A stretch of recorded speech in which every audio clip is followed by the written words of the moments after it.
மதிமுக பொதுச் செயலாளர் வைகோ செய்தியாளர்களை சந்திக்கிறார், பார்க்கலாம். தொலைக்காட்சி ஊடக நண்பர்களே வணக்கம். 3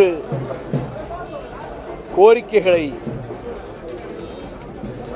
நம்முடைய மாண்புமிகு முதலமைச்சர் ஆர்வி சகோதரர் தளபதி ஸ்டாலின் அவர்களிடம் நேரடியாக எடுத்துரைப்பதற்காக இன்று நான் அவர்களை சந்தித்தேன். ஒன்று, கண்ணியத்துக்குரிய காயிதே மில்லத் இஸ்மாயில் சாஹிப் அவர்கள் பெயரால் ஒரு பல்கலைக்கழகம் அமைக்க வேண்டும் என்பதை திராவிட முன்னேற்றக் கழகத்தினுடைய தேர்தல் அறிக்கையிலேயே சேர்க்க வேண்டும் என்று ஒரு கோரிக்கை விடுத்தேன். அதை உடனே அந்த தேர்தல் அறிக்கை தயாரிக்கிற குழுவிடம் உடனே தெரிவிப்பதாக சொன்னார்கள். இரண்டாவது,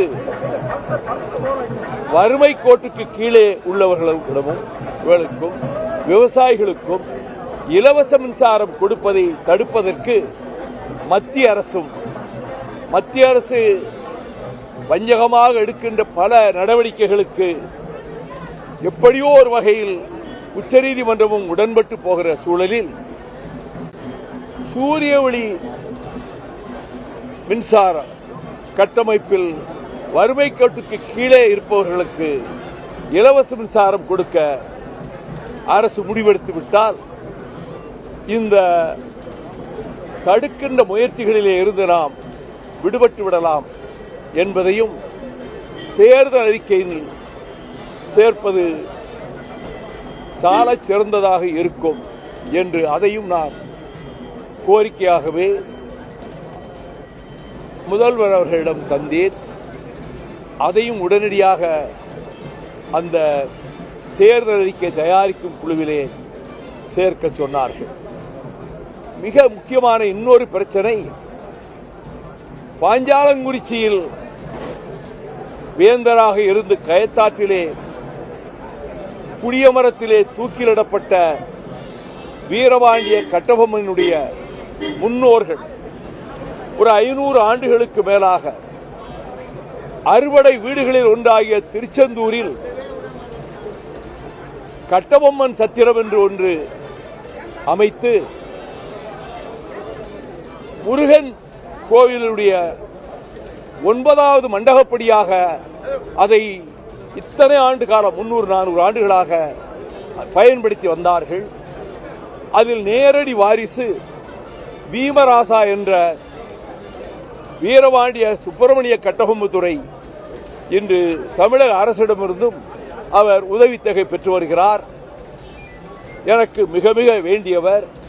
அவர் 2 காலும் நடக்க முடியாமல் இருக்கிற இந்த சூழலில் அவர் கொடுத்த மனுவில் சாதகமான முடிவெடுப்பதற்கு வாதாட வேண்டும் என்று பொய் சொல்லி அவருடைய கைரேகையை பெற்று இன்னொரு குடும்பத்தினர் இந்த சத்திரம் எங்களுக்குரியது என்று ஒரு பொய்யான முறையீட்டை தயார் செய்து கொடுத்து அறநிலையத்துறையினுடைய இணை ஆணையர் ஜாயிண்ட் கமிஷனர், இனிமேல் இத்தனை வருடங்கள் நீங்கள் போயிருந்தாலும் இந்த வருடம் நீங்கள் கட்டபொம்மன் சத்திரத்தில் மண்டகப்படி நடத்தக்கூடாது, பக்கத்தில் உள்ள சிவன் கோயிலுக்கு கொண்டு போய் சொரூபத்தை வைத்து கொண்டு போகலாம் என்பதில் ஒட்டுமொத்த அந்த 9 கம்பளங்களை சார்ந்த அந்த மக்கள் மிகவும் புண்பட்டு பல 100 ஆண்டுகளாக நாங்கள் பயன்படுத்துவது திருச்செந்தூரிலேயே முதலில் கட்டப்பட்ட இந்த கட்டபொம்மன் சத்திரம், இதில் நாங்கள் இந்த வருடம் நுழையக்கூடாது என்று ஆணை பிறப்பித்திருக்கிறார்கள் என்று அந்த நேரடி வாரிசு பீமராசா அவர்களே எனக்கு அலைபேசியிலும் பேசினார், கடிதமும் அனுப்பினார். அந்த கடிதத்தை வைத்து நான் ஒரு முறையீட்டை தயார் செய்து நம்முடைய மாண்புமிகு முதலமைச்சர்களிடம் சொல்லி இப்பொழுது இணை கமிஷனர் இப்படி ஒரு உத்தரவை பிறப்பித்திருக்கிறார், அதை திரும்ப பெற வேண்டும்.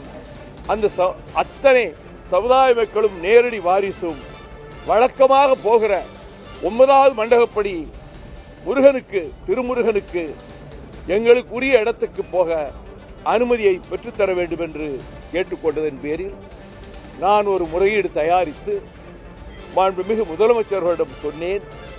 உடனடியாக அறநிலையத்துறை அமைச்சர் சேகர் பாபுவிடம் சொன்னீர்களா என்றார்கள். இல்லை, உங்களிடம்தான் சொல்லுகிறேன், நீங்கள் அவரிடம் தெரிவித்து விடுவதற்காகத்தான் சொல்லுகிறேன் என்றேன்.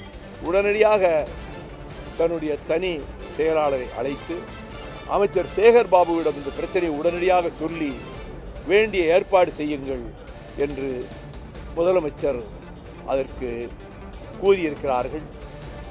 நாளை 3ஆம் தேதி அந்த சுப்பிரமணிய சாமி திருக்கோயிலுடைய ஒவ்வொரு மண்டகப்படியாக போய்விட்டு சொரூபத்தை கொண்டு வருவார்கள். இந்த கட்டபொம்மன் மண்டகப்படிக்கும் இது இனிமேல் இப்பொழுது அவர்கள் ரொம்ப கவலையில் இருக்கிறார்கள். அநேகமாக அறநிலையத்துறை அமைச்சர் மூலமாக இணை கமிஷனருடைய ஆணையை திரும்ப பெற வேண்டும் என்பதுதான் என்னுடைய கோரிக்கை.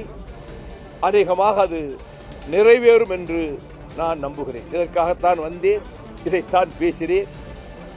அடுத்து எங்களுக்கு இன்றைக்கு திருப்பத்தூரிலே இந்த வேலூர் மண்டலத்தினுடைய நிதியளிப்பு நிகழ்ச்சி இன்று காலை 10 மணிக்கு நடப்பதாக இருந்தது.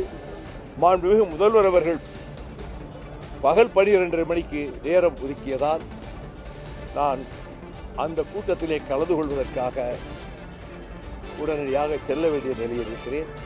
செய்தியாளர்களிடம் இந்த 3 செய்திகளைத்தான் மாண்புமிகு முதலமைச்சர் அவர்களிடம் நான் பேசினேன் என்பதை தெரிவித்துக் கொள்கிறேன். அதை பற்றி எதுவும் பேசல. ஒரு சுற்று பேச்சுவார்த்தை குழு போய் பேச்சுவார்த்தை நடத்தியிருக்கிறாங்க. 2வது சுற்றுக்கு என்றைக்கு அழைக்கிறாங்களோ அன்றைக்கு போவாங்க. எதையும் நான் சொல்ல முடியாது. நன்றி. யார் வந்தாலும் நல்வராக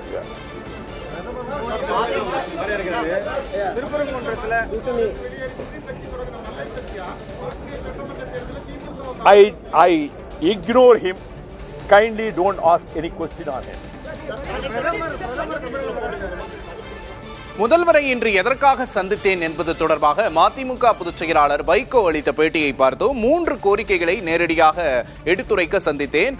காயிதே மில்லத் பெயரில் பல்கலைக்கழகம் அமைக்க வேண்டும் என்றும், வறுமை கோடு கீழ் இருப்பவர்களுக்கு சூரிய ஒளி மின்சாரத்தை வழங்க வேண்டும் என்றும், வீரபாண்டிய கட்டபொம்மன் வாரிசு தொடர்பாகவும் கோரிக்கை வைப்பதற்காக சென்றேன் என்றும் தெரிவித்திருக்கிறார். OPS-இன் வரவு நல்வரவாகட்டும் என்றும் தெரிவித்திருக்கிறார்.